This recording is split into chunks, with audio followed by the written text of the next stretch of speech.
This is the Note Closer Show, where you get the latest developments in distressed note investing and learn the secrets of how you can control millions of dollars worth of property for pennies on the dollar. Get educated and entertained by someone who has closed thousands of deals and lives to support you in achieving the same. Now, here's your host, CEO of We Close Notes, Scott Carson. Good morning, good afternoon, good evening, everybody. We hope you are doing well. Welcome to the Note Closer Show podcast. It is episode 151 today. I was thinking about naming this the rum running episode for a little Bacardi 151 who likes that stuff. But today I thought we'd do a little bit different. We'd add a little bit of spice to today's podcast episode and get into questions and answering questions.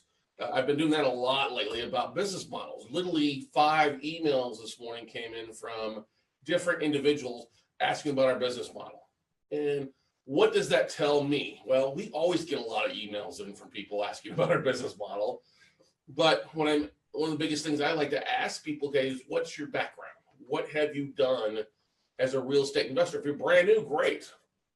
If you've been a real estate investor for years doing other things, whether it's rentals or fix and flips or wholesaling, there's no problem with that. It's just that you have to understand the business is different, especially the note business is completely different from a lot of those things. Now, it's great having that background, but what a lot of people struggle with, I call it the whole left brain, right brain thing, your traditional real estate investor aspect of it versus the note investor side, your left brain versus right brain aspect of it.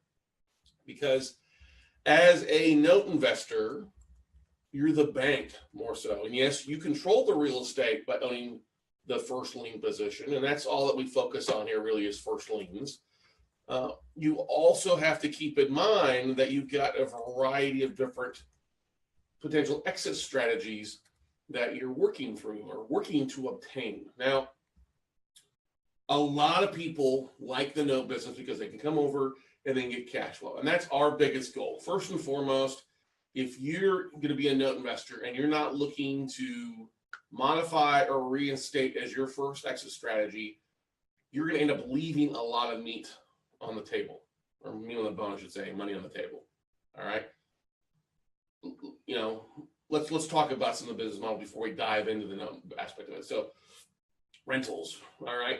People are paying what for a rental property when you look at a percentage of fair market value. Somebody told me yesterday in Houston, a buddy of mine over in Houston is wholesaling property for 85% of after repair value. Wow. Yeah.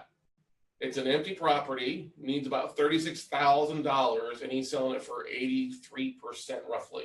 And I sent him a message like, you're going to wholesale a property at 83% of after repair value, not as is value. And he goes, yes. Oh, yeah. He goes, renters will buy it up at 85% all day. And sure enough, he had 20 people that already responded that were interested in the property. That blows my mind. All right. Now, I get it. They're looking for cash flow. Okay. They're looking for cash flow. But when you start looking and you're that extreme and you have one error in your rehab, an AC walks off, right? Copper goblins show up. Copper goblins had not made it appeared yet. I think the AC was still attached to the house of this one. It wasn't a bad looking property. Just the inside needed a lot of work. And yes, I think we can all agree if you're going to buy a property to put a tenant in there, you're probably not going to do as many high quality upgrades as you would if you're moving into it or selling it as an REO, right, everybody? Right. You're going to go put cheap carpet in there, cheap tile in there, some paint. You're not living there. You're not living there. But what happens though, Nicole, and I'm glad you bring that up, and I'm sure Greg runs into this.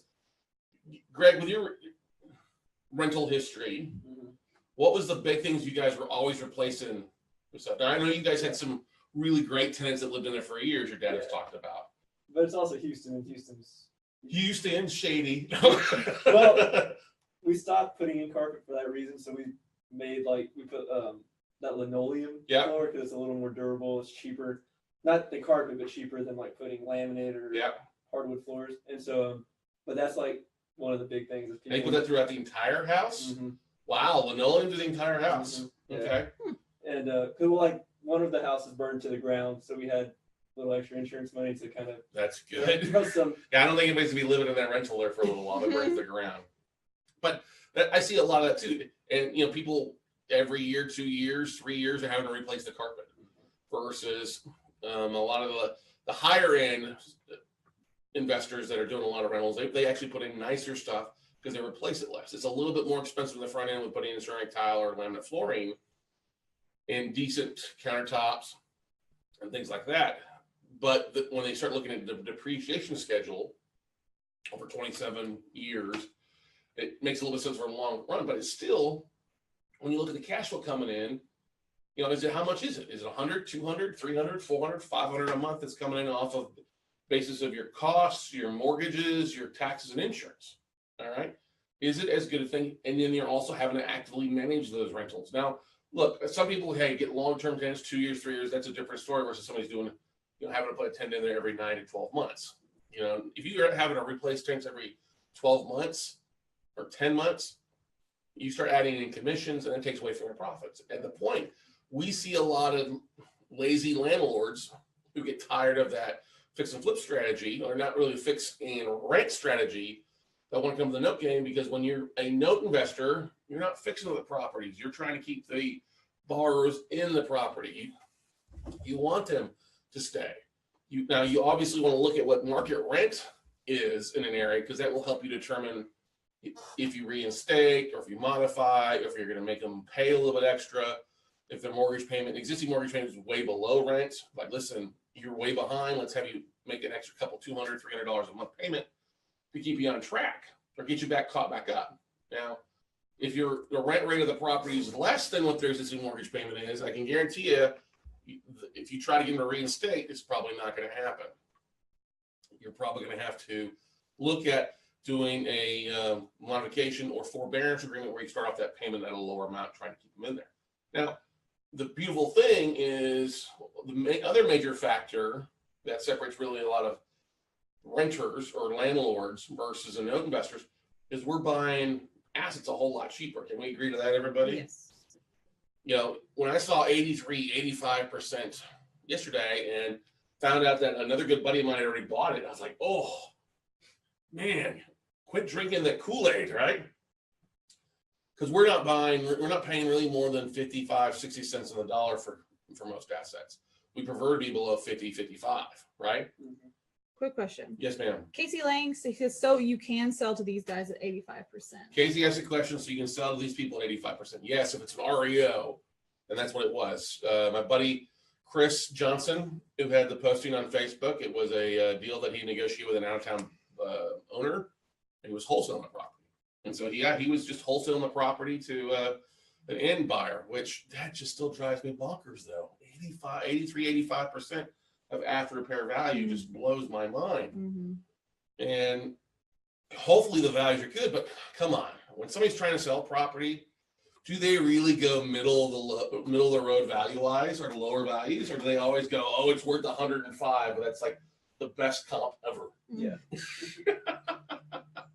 So kind of going back to the business model for the most part, what we see most note investors that are in this long term, business wise or individual notepreneurs, is when they have a business model to reinstate, to modify first versus the foreclosing thing. And I can speak as a voice of experience here. When I first started back in 2008, 2009, one of my biggest mistakes is I came from the fix and flip on the rental side here in Austin. And so I was like, oh, I'm going to foreclose on everything. We're going to either sell it as an REO, we'll turn it as a rental. I don't want to reinstate those deadbeat borrowers. Damn them. Do I look like I run a charity? No. Oh my goodness. I know. I have changed. Nicer, kinder Scott Carson these days. That is aggressive. Oh, be aggressive. I was agile, mobile, hostile. It's not in a good hostile way. Not in a good hostile way. So I was leaving a lot of money on the table, because what happens if I'm foreclosing? What am I paying? Attorney fees, right? Mm-hmm. Servicing fees. Taxes. And any money coming in? No. All right. Then after I foreclose, if I didn't sell the property at the foreclosure auction, what I got to do next then? I got to get that property in good shape and rehab it, right, Greg? Yeah. So that's the thing. Then you have more money coming out. Well, when you're buying in different markets, you may have foreclosures that are taking 3, 6, 9, 12, 15, 18, 24 months in some cases. Especially when I bought a lot of stuff in Florida, I had a lot of foreclosures dragging. I still got some that are dragging out. It just is what it is. The beautiful thing, though, if you can get them reinstated, though, hey, now you have cash flow coming in without the attorney fees and the huge servicing costs and then the rehab costs later on. You have money coming in the first 12 months that will often really blow your rental profits of what you'd have coming if you had as rental out of the water. Whenever you run the numbers down between, okay, what's my cash flow for the first 12 months versus cash flow as a rental, the first 12 months. Well, usually first 3, 6, 9 months, if you're trying to get that property to a rental, you're not going to see anything. Unless, of course, you do cash for keys or a deed in lieu, that's a different story, or you're in a faster foreclosure state.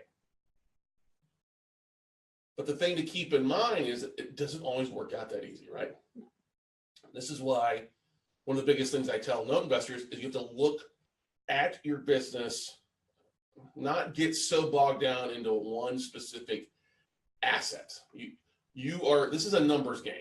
Okay. Now, if you look at the fact, okay, I'm gonna go out and buy one rental. Let's use some generic numbers here. $100,000 property. I'm gonna buy, based on the numbers they tell us, I'm gonna pay 85 grand for it. Oh, that just hurts. Okay. And it's gonna rent for, let's just say market rent in Houston, let's just say $1,000. All right. Well, even in Texas, with it being a faster foreclosure state, you're at 85. You're still gonna have about $1,000 in foreclosure costs. All right. And you're also going to have some repair, upgrade costs, eviction costs, other things like that. Let's even say it's just in pretty shape. You're still sitting at 90 cents on the dollar, right? Well, now, a normal mortgage payment for a $100,000 mortgage, let's just say that, okay, is probably about $750 a month, right? $100,000, $750 a month, give or take a little bit, but so if you got to reinstate, though, as a note investor, though, we're not going to be paying 85 cents a dollar for that. Even if it's being Texas, we would come in at somewhere in the mid 60s for that. So you don't have to be a genius to figure out, hey, I'm going to buy it at 60. I'm going to reinstate at 700, 750 a month. Your numbers immediately work out a whole lot better. Let's say, you got your calculator, Greg. So take $750 times 9 months. And it's going to come out to what? 6,750. 6,750, which is awesome. Okay. Now take that number divided by our costs. So let's just say 65 grand. Basically about 11% return, right? Yeah, 10%. 10.4%. Not the greatest ROI, but still not bad at all. Compared to a CD or something. Yeah, compared to a certificate of disappointment. Amen. Now let's run some numbers. So you're at 90 cents on the dollar. Okay. Now you're getting, let's say, $1,000 a month. Okay, so 1,000 times 12, but then you've also say you got to take out. No, we can't do that because let's say it takes us 60 days to get it occupied. So let's take 1,000 times 10, it's 10 grand. All right. Then you've got some management fees, expenses along the way, right? Mm-hmm. So you're at what number now? 8 grand. Okay, 8 grand. Say 8 grand divided by 90. What's that come to? About 8%. 8%. Okay. What's the difference in the two? Well, that 8% has you managing the thing. You have to stay on top of them. You have to collect because vacant's done. The other side at 10.1, and we're using just very generic numbers here. Yes, it's not a very advanced ROI calculator here. We're just going from some high end. Now, we're not figuring taxes you got to pay on the properties and rental. If you get it reinstated, though, on a modification or get the borrower to pay on time, who's going to pay the taxes? The borrower, right? Mm-hmm. Who's going to pay the insurance of the property? The borrower. If you have a rental, who's paying insurance on the rental? You are, being the landlord. Mm-hmm. Okay. So as you start seeing your expenses start to kind of creep up, all right, taking away your ROI versus the note investing side, where ultimately, hey, the borrower is responsible for that. Now, look, I guess, yes, don't get me wrong, yes. About 50% of the time, you're going to end up foreclosing anyway. If it's going to be a reinstatement, though, you've got some more flexibility with getting payments paid Then after 12 months, selling that note off after cash flow. There's a whole lot more flexibility with an owner-occupied asset that you can reinstate or modify, get things rock and roll. Rentals take longer. Now that's in Texas. If you're buying in other states where it's a 6-month, 9-month process to foreclose, now you've got to try to figure what your income is to be over 2 years as a renter or as a landlord. I'm sorry, not a rental. So that then cuts the numbers down dramatically. Now I know there's some people that love rentals. I want to hold the property. I want to get depreciation. That's great. It's a great philosophy to have. But when you compare the two philosophies, it makes much more sense to either get them reinstated, modified, get the cash flow coming. If it doesn't do that, foreclose, and then sell the property off. Get rid of it. You don't want to be managing properties in 5 states, 10 states, 30 states, maybe 1 or 2 markets. And I only say a couple markets because I do have a couple rentals in Florida. They were very cheap condos I bought. My costs on these, you would not believe it. It's very, very small. I'm less than like 30 cents on the dollar where value is at right now. Mm-hmm. Yeah, if not less. Okay, because I bought stuff cheap at the bottom. Mm-hmm. I timed the market right out there. And so now that I'm sitting for something that I paid like 10 grand for, that's bringing in $1,000 a month. That ROI is pretty damn good, Mm-hmm. right? I don't mind paying the management fees and stuff like that. But my acquisition, that's what I'm trying to get back. My acquisition price was so much cheaper as a note investor versus a renter or being a landlord that's buying a property to keep as a rental. And look, I get it. Some people enjoy that aspect. They enjoy going out and fixing, flipping, and that's great. What you also have to keep in mind, though, I think that a lot of people do, is at some point you don't want to work too much. If you're handling the management stuff yourselves, you aren't really ever able to take a vacation. You aren't really able to ever turn the things off. Now, yes, if you hire a property manager, great, but then those are also more expenses. And unfortunately, most property managers just suck ass. They're glad making that 10% fees, but they're very slow to getting out to talking to people. And if you're doing stuff in multiple states, honestly, the rental strategy just doesn't make sense. Now, there was an interesting article that came out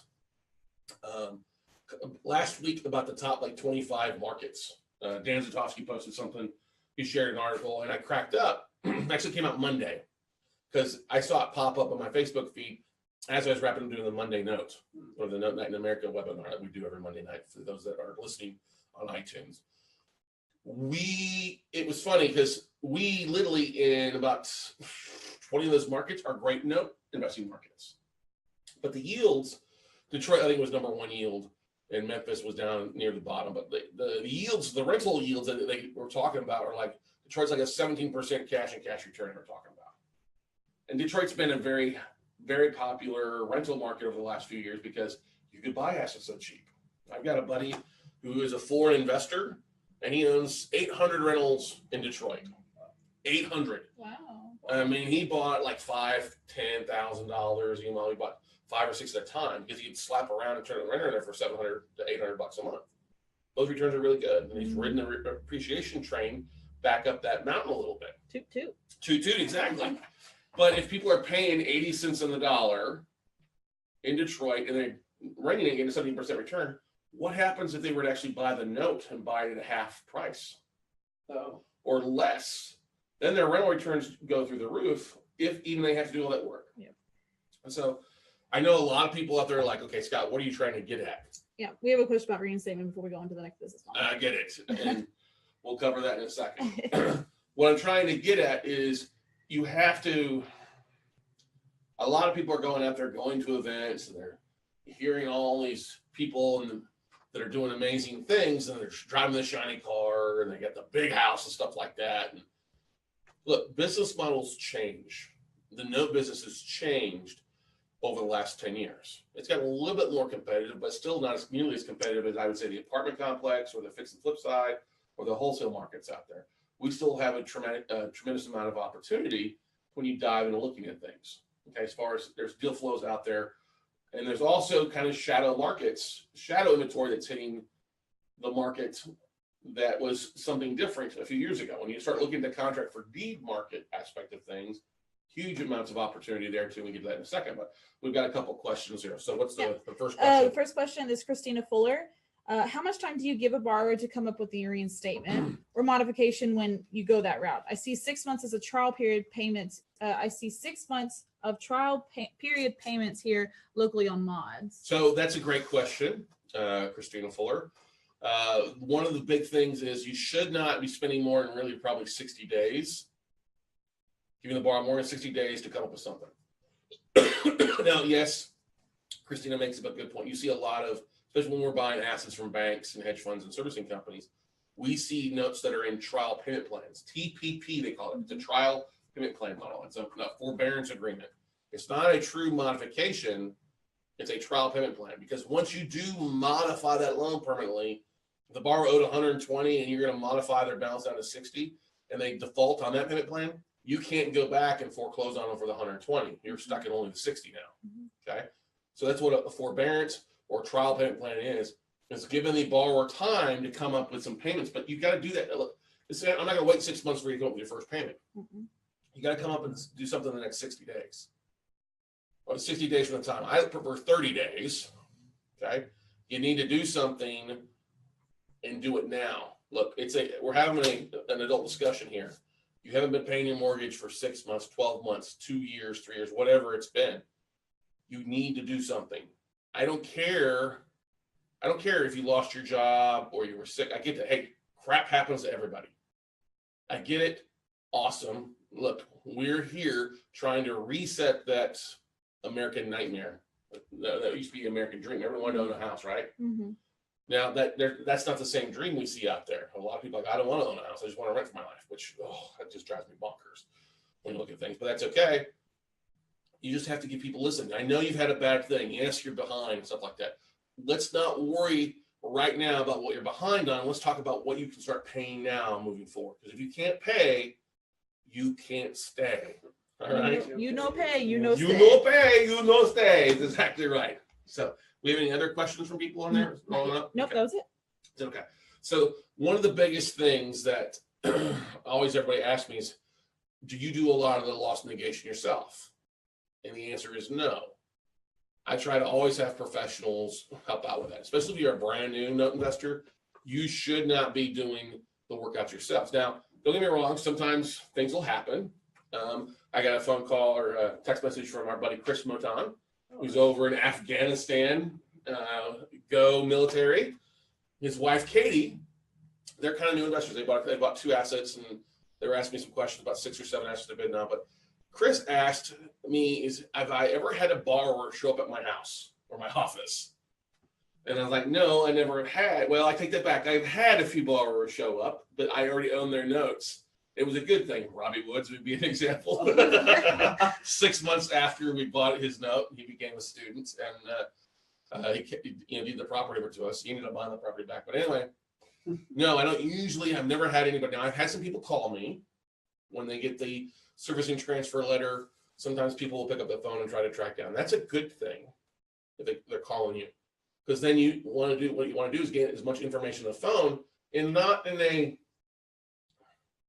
If they're calling you, what you want to do is like, okay, great, awesome. Well, you need to talk to my servicing company who's handling this. You don't want to collect payments over the phone. You always want to get them through a servicer, but get as much information as you can.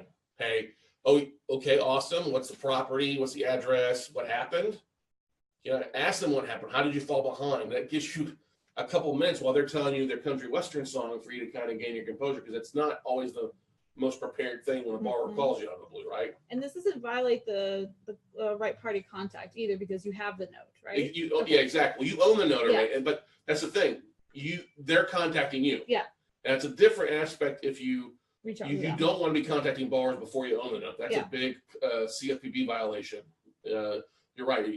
Trying to get right party contact before you own the note is a big. Now you can do a lot of due diligence, which we do a lot of. What do we call that? We don't call it Facebook stalking. We call it borrower research. Borrower research, yes. And we made phone calls to the phone numbers we find online to see if they're working? Yeah, yes.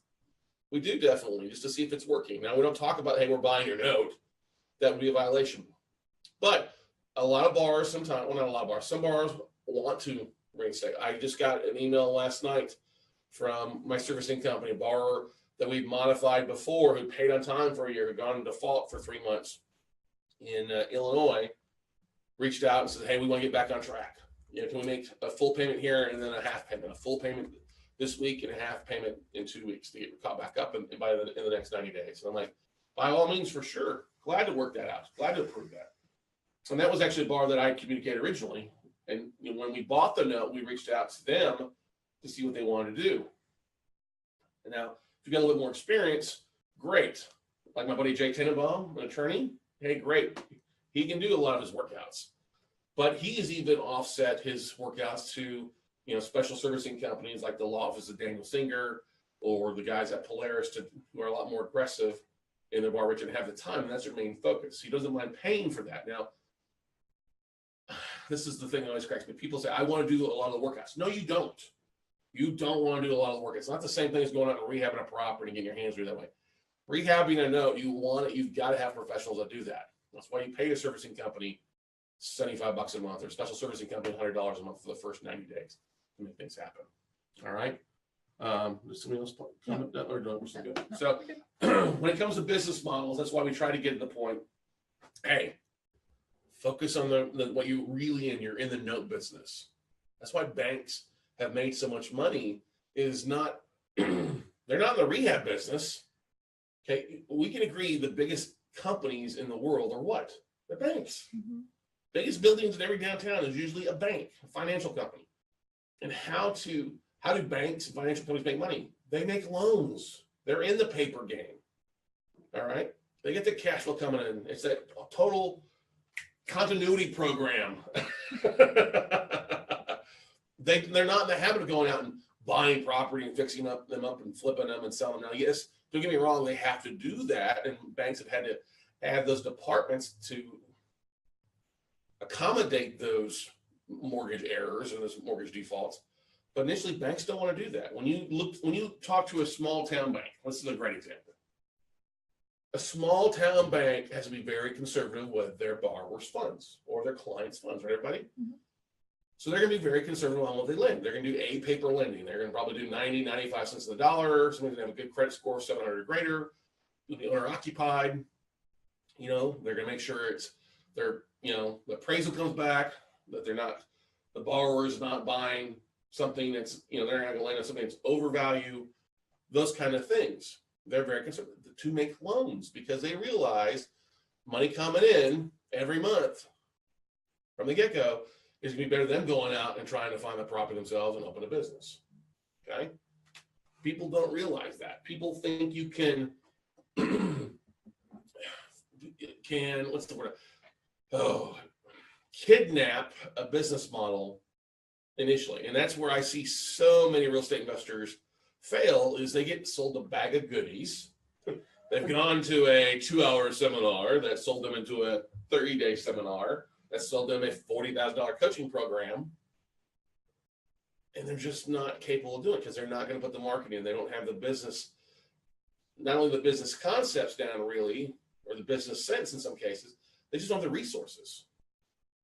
My buddy Jason Bible, Houston house buyers, all right, and Right Path Real Estate, great buddy. They've bought hundreds of houses, right? Well, who does he have as his partner? Tom Perry. Tom's the #1 buyer at Home Depot every month. He runs a roofing company as well, so he's got that experience, that rehab experience. That's why those guys can churn and burn 100 properties a year. They've got a wholesale aspect side. They've got a fix and flip side because they've got that business down and they have the resources to do it. Unfortunately, most investors, most real estate entrepreneurs love the idea of fix and flip or flip this house or whatever it is. Okay. Renovation Road or Good Bones. They love that idea, but they don't have the same resources that everybody else has. Oh yeah. You don't need any money down. Trust me. In real estate, you're going to have some money. As a note investor, you're going to have some money for servicing costs and foreclosure costs and things like that. You're going to have some resources. Otherwise, if you don't have any money on the sidelines, hey, you know what? You probably just need to wholesale. You need to really spend your time marketing to build your list than to find the capital to help you fund those things. And that's where I see so many people, they're running around trying to do 12 different things and never focus on one specific business model. Okay. And so they end up at home on a Saturday night complaining, drinking their 151, taking shots to drown their miseries. All right. Questions from anybody out there? Anybody got any questions on our Facebook Live that's running right now there for you. If you're listening to this in iTunes, as always, feel free to drop us an email or questions regarding the show at scott@weclosenotes.com. Once again, scott@weclosenotes.com. We're glad to help answer it. Well, we need to get a dedicated podcast email so we can keep track of that. And you can, I guess, I know that they can learn all of this at the virtual note buying workshop they're having in a couple of weeks, right? They can, yes. We do have our quarterly virtual note buying workshop coming up as well. 3 days of find, fund, and flip of non-performing notes. We're pretty excited about the quarterly workshop. A couple hundred people that are on there. So yeah, if you'd like to find more information on our upcoming virtual workshop, you can go to notebuyingfordummies.com and it'll take you to the website for the virtual. We do have a couple questions. Okay. Casey Lang again. What is the minimum amount of money you should start to have to start? So, great question, Casey. I get this question a lot from people. Now, look, if you're new to real estate, you don't have a marketing bone in your body, like a lot of people. You gotta have to have a little bit of money on the sidelines. You know, $5-10 grand to help cover your costs along the way for probably the first 3 to 6 months. Now, I always tell people when you're buying your notes to figure in $3,500 for foreclosure, costs, attorney fees, $1,100 to $1,500 for servicing costs. So you need about $5 grand extra. Now that's if you're buying a clean asset, something that is occupied, something that's going to make sense for you. You got to figure that in as an expense on top of your purchase price. Yeah, he says as far as servicing and not buying. Oh, servicing? Well, then I just covered it then. Yeah. Servicing costs are roughly going to be $1,500 for the first year. You're going to have to get the foreclosure. Depending on the state, some states are longer than others, but we always try to budget. We just throw in $3,500 across the board. Now, if you're buying in New York, New Jersey, you might want to triple or quadruple that number. Mm-hmm. If you're buying in Florida foreclosures what can cost you $5 grand or greater, depending on what's going on, depending on the borrower situation. If you've got somebody who's cooperative, it could be less than that.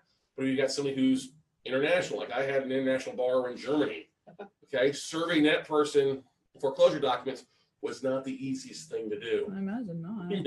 Mr. Hans Dietert was busy at Sprockets on a Saturday night in Germany, all right? I'm Sprockets. Oh my goodness. All sorts of stories. But the beautiful thing about that, though, is we bought that asset properly. Mm-hmm. It was worth 100, 110 when we first bought the note. We paid 55 for the note. So we were at, 50 cents on the dollar. It appreciated over the 12 months it took for us to foreclose and serve the guy. It actually took longer to foreclose, but it still appreciated to basically 130 as is. We put 25 grand into it in repair costs along the way. So we were into it for basically 80 and it was worth basically 150. We sold it for 150. So we still made really good money on it. Good ROI, but we had that in because we bought it properly. The one big thing about smaller valued assets, especially get sub $50,000, is you want to make dang sure it's occupied. Especially when you're looking at contract for deeds, you got to make sure it's occupied. Yep. And some people say, why? What if it's vacant? Well, if it's vacant, you got to make sure it's really in good condition. All right, if it's in good condition, that's a great story. But I can guarantee you this: if an asset's been occupied for 6 months, 12 months, you're going to see vandalization. Right, vandals going. Greg, you just went up to South Bend last weekend and looked at a couple properties. A couple were good, a couple were ugly. One was, but it was in a rougher part of town, but it's still occupied. So it was occupied but looked ugly. They didn't actually look ugly. It was just in a rougher part of town. It was actually just been painted. Lights were on. Oh, okay. The yard was maintained. Even had like little flower beds and stuff. But there was. I didn't get out the car. We'll put it. You didn't get out of the car. You and your dad, who is a retired Houston PD, did your dad get out of the car? No, he did not. Actually, Wow. he tried to, and I was like, Dad, don't get out the car. Wow. But Was it during the day, in the It was evening? during the day. And people just having a house party, basically chilling out in South Bend? Just in their cars, and it was people camping out in their cars. People camping out in their cars. On the porch. Okay. That was just, All right. We have another question from Raul.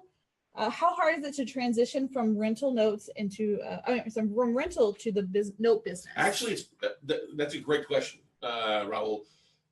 Very easy, because if you're used to having to do all the work, when you start buying notes and start getting some of the hits and start getting modified or reinstatement, it's easier.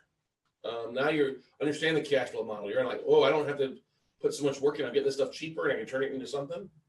Our good buddy Dan Zatowski does a really good job. That's what he loves about notes, because he's buying assets cheaper, cheaper as a non-performing note. I mean, he does it to foreclose. He's doing better off because he's buying it so much cheaper than buying it as a traditional fix and flip. And then he can turn around and put a turnkey investor in there, bring somebody's money in, arbitrage, and pull his money out. That giving his investors a great return with a good solid renter in it, and also with great conditioned property. We see a lot of our fast track students come from the rental side. Yeah, that's so true. We do get a lot of tired landlords coming to the side, like, I like the cash flow. I don't want the work. I don't want the workflow. All right. Workflow. I want to avoid workflow and have more cash flow.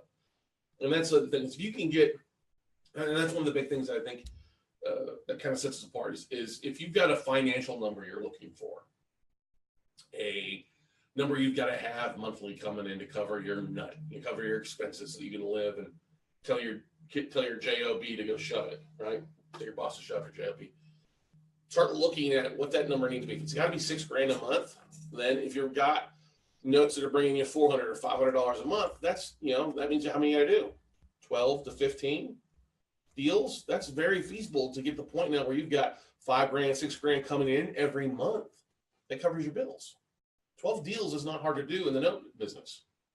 12 deals can be done pretty easily if you market properly. Now, if you don't have the funds yourself, hey, you're going to have to market. You're going to have to network. You're going to go out to events like what Quest IRA is hosting this Saturday with the self-directed IRA bootcamp. All right. I mean, they host these events on a regular basis. Those are so good to go out and network with, because you're going to come across 100, 200 IRA investors that are looking to put their money to work, that their money's making them 0 to 4% or less. They're losing money.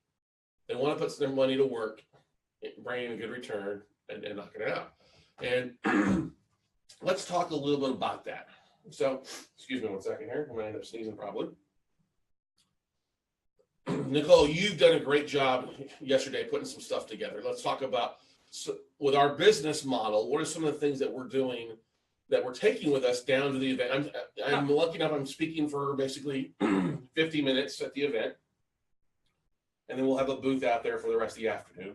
But what are some of the things that you worked on yesterday and you picked up this morning for us to take with us? So we did your executive summary, which had, and then on the back has our mastermind pictures on the back to show how many people actually come to it. And then we also have like our upcoming events with your kind of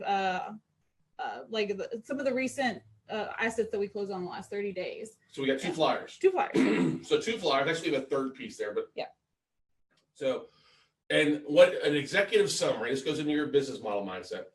It's a 1-page front and back. Is it black and white? No. It's in good bright green colors. Bright color with your picture on it. Glossy paper, right? So it looks really nice. It stands out. One side is my executive summary. It's 3 pages or 3 paragraphs. Hey, what is we close notes? What's inverse asset funds? Who's Scott Carson? What do we do, basically, right? Backside has pictures of some of our recent mastermind groups. The one in Austin we had, and the one we just had in Cape Coral. So that gives people a little bit bigger sense that it's just not me. We have a bigger group that we work with on a regular basis. Besides, it gives them a little bit of my bio. Also, on the other page, current events, people, how they can get plugged in. And then the backside of that, that's the biggest waste I see from people when I go to networking events. They use a 1-page. They don't use the backside of a paper. Now, it's the difference if you're using a PDF.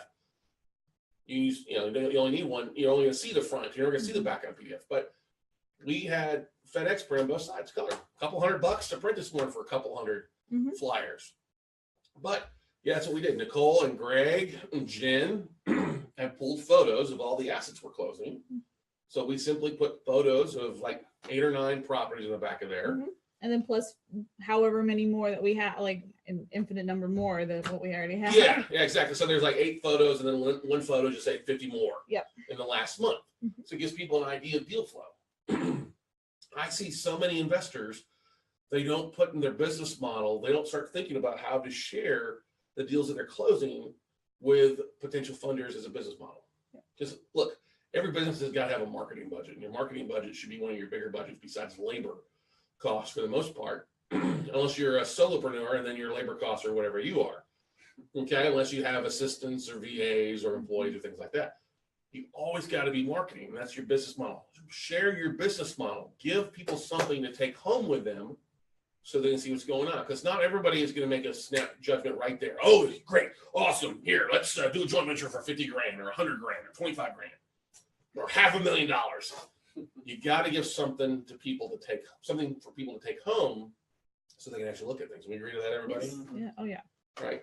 Yeah, we have a couple questions. Sure, let's talk about, I think some of the questions. George Crocker, don't you figure in the possibility of extra costs in the note when you JV with an investor and what they should invest? Repeat that question one more time. Don't you figure the possibility of extra costs for a note when you get a JV investor and what they should invest? Okay, so yes, we do figure in a little bit extra. So if we're buying the note at 20, and we know we're gonna have probably $3 to $5 grand in expenses, we're gonna figure in, try to get that borrower to fund $5 grand on top of the purchase price. So we're buying at 20, $5 grand in cost. We're gonna try to have them fund 25 so that we're not having to come out of pocket for a lot of expenses. Don't get me wrong, we still come out of pocket occasionally for stuff, especially if you have any extra funding on a larger percentage base for the most part. Now, like some trades, we will have just a little bit extra funded. The more due diligence we do on our side and the more comfortable I'm with the asset, maybe we only have 1,000 or 2,000 added because we expect, based on our borrower due diligence, stocking, on what the likelihood is that that borrower is going to reinstate with us. Now, does it always happen? No, but it allows us to be our dollar cost average out our overages, if that makes sense. If you're buying 20 assets, you aren't going to have every one of them get foreclosed on. You're not have everyone reinstate, but you don't have to add $5 grand per each deal if you're buying it like you are an individual loan. You can drop it down so it makes more sense. And yes, there will be sometimes you have extra costs that happen. You're going to have the one-offs where the borrower does get upset or has the AC get stolen or the copper goblins show up. At those points, that's when you got to go back to your investors and talk to them about, hey, we need to get this fixed. Can you either bring in more money or can we split the costs or go from there? So that's a big thing to keep in mind. Hopefully that answers this question. Yeah. Another one, what is a good cash on cash good number to assume for calculation? I understand there are a bunch of things, performing, non-performing, etc. What was the question? Okay, hang on. So Rahul asked a question. What is the good cash and cash good number? I think he's just asking what's a good number to assume for a calculation. That's well, look, I'll tell you this, when you start looking at your expenses versus your incomes and your stuff like that. So a couple of things that I focus on business model wise, and these are not hard fact ROI calculator numbers. Okay. When I'm doing due diligence, I'm going to take what the borrower's existing payment. He meant what was a good ROI? Yeah. Okay. Yeah. That's what I'm trying to get at. I don't look at anything below 25%. That's what I want to see coming in. 25% greater when I take the existing payment times 12 divided by the purchase price of the asset and holding costs. Okay. That's the thing. So take 12 months divided by purchase price and acquisition. I want to see something 20, 25. Now, one thing when you're going to get a reinstatement, one thing when you're going to do a modification or a forbearance plan or drop payment plan, you always want to have the borrower bring some skin to the game. Mm-hmm. 3 and 4 months, or I like to get $5 grand if I possibly can. Now, one thing in my rough estimate is I don't figure in any extra. I think 12 months divided by purchase price plus cost, holding costs. All right. So let's run some numbers here. Say mortgage payment's $500 a month. I'm going to pay 20 for the asset, $5 grand in servicing foreclosure costs along it. So I got 500 times 12 comes to what? $6 grand, right? 6 grand divided by 25,000. It's about 24% yield. I'm right on with that. Okay. Now, of course, if I can get the borrower to make $100 extra a month, my yield goes up. If I can bring $5 grand to the table in the front end, my yield really goes up. Okay. I can get them paying on time for 6 to 9 months on time. Then I turn around looking to sell that note off as a reperformer after that time frame at 80, 85 cents on the dollar. Then my ROI goes up dramatically through it. Okay. So some things to do. You can't answer it all in here. One thing, you got to look at the numbers and the assets. But literally 25% is really what you want to look for, roughly right around there. Sometimes 20, preferably 25% or greater on the rough end. Okay. That's it. Cool. How are we doing on time? Oh, we're at 45. Oh, we're at 45. All right, we're rock and roll this morning. Yeah. One of the big things too that you have to keep in mind is you got to know your markets. You got to know your markets as far as having good realtors, knowing the rental rates. I avoid markets where rent rates are at $500 or less. That's a good filter. If I see rents $400 a month, it's too rough an area. Okay. $500 a month is kind of low too, but that's a pretty decent area for Ohio or Detroit and areas like that, $500, $600 a month. But I base that stuff especially off of my contacts and my teams in Columbus and Detroit. They're the ones that tell me, hey, if you start seeing rent rates being at $500 or less, you probably need to avoid that. And that's a great little filter for you guys to keep in mind. Rent rates are low, it's probably rough. Not saying that you can't make money at $450 a month for rent. It's just going to be a rougher neighborhood. And you're going to have to walk in with a flak jacket and 2 AKs. I got AKs for essays. For the Bloods, Crips, and Latin Kings out there. Okay? So, like I said before, business model wise for you. All right? Your business model aspect of this is going to want to be, as a note investor, to be in the note game. Not in the fix and flip game and not in the landlord game. I mean, yes, you can be a landlord turnkey after the thing, but you're going to make the most amount of money if you approach the deals you're seeing as something that you can reinstate. Okay? Now, one big thing, too, I was talking to Katie Moton yesterday when she called me about those bids. She made some offers from a fund, and they came back at like 75, 85, 90 cents of value. And it was like, oh, somebody's made payments on time for 6 months. I'm like, that doesn't make any sense. The yield on that's about a 14.5% return based off what the cash flow would be, or cash flow has been, divided by the purchase price is 14.5%, but they're at 80, 90 cents of value. What happens if that borrower goes in default? You got to foreclose. Now you're upside down. Now you pay too much for the asset and you can't recoup your costs. So don't make that mistake of only buying off of, oh, I'm going to just buy off of that they're going to reinstate. Oh, it's a reperforming note, 6 months. Yeah, that's a performing note.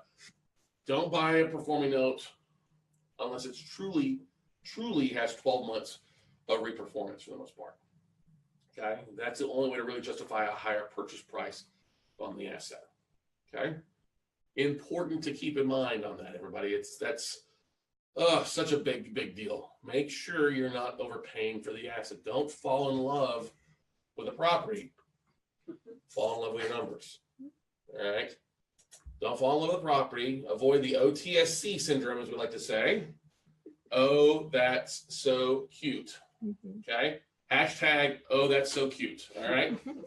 Avoid that. All right. I don't know if I said this earlier, but big shout out to David Mosseri. He closed on his first note yesterday. He closed on his first note deal yesterday, the day before in Alabama. Great looking little white house. It's going to be a good reperformer for him. David actually took the workshop about 6 months ago.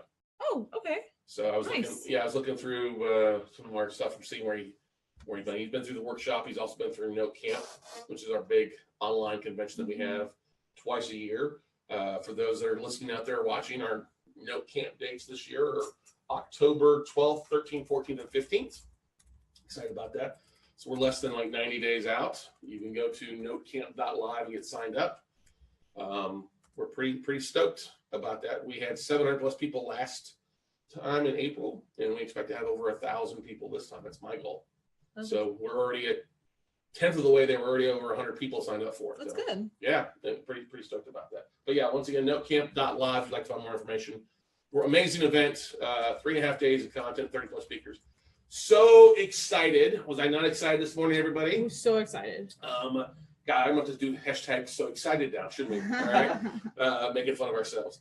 I saw an article on Facebook via I won't say a professional athlete being financially savvy, smart, doing great things. Reached out to his wife that I found on Facebook, and they've agreed to come on the show as a guest. So really excited to have this guy and his wife come on to talk about some of the things that they've learned. They're also real estate investors besides just being an ex-football player, and or actually current one because he's in training camp right now.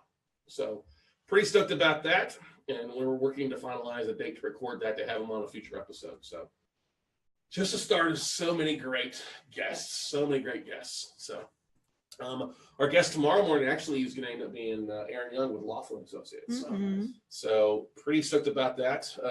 Aaron and I go back a long time. If you guys heard episode 150, Aaron's like my brother from another mother. Just a great guy. I love hanging out with him and just sharing a lot of great passions. And overwhelmingly, he's just an amazing guy with a big heart for entrepreneurs and helping people with their businesses. So look forward to our interview with him here on the No Closure Show podcast. So any other final questions from anybody, Nicole, out there? No.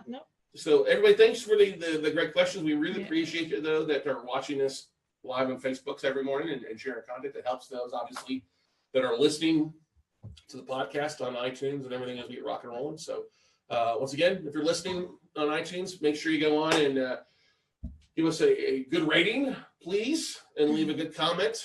And really appreciate that. So looking to drive up viewers on that, and we're pretty stoked about that. So once again, from everybody here in the office at We Close Notes War Room, we want to thank you for listening to episode 151 of the No Closure Show podcast. So go out there, have a great day, great evening, great afternoon, and go make something happen. And we'll see you all at the top, everybody.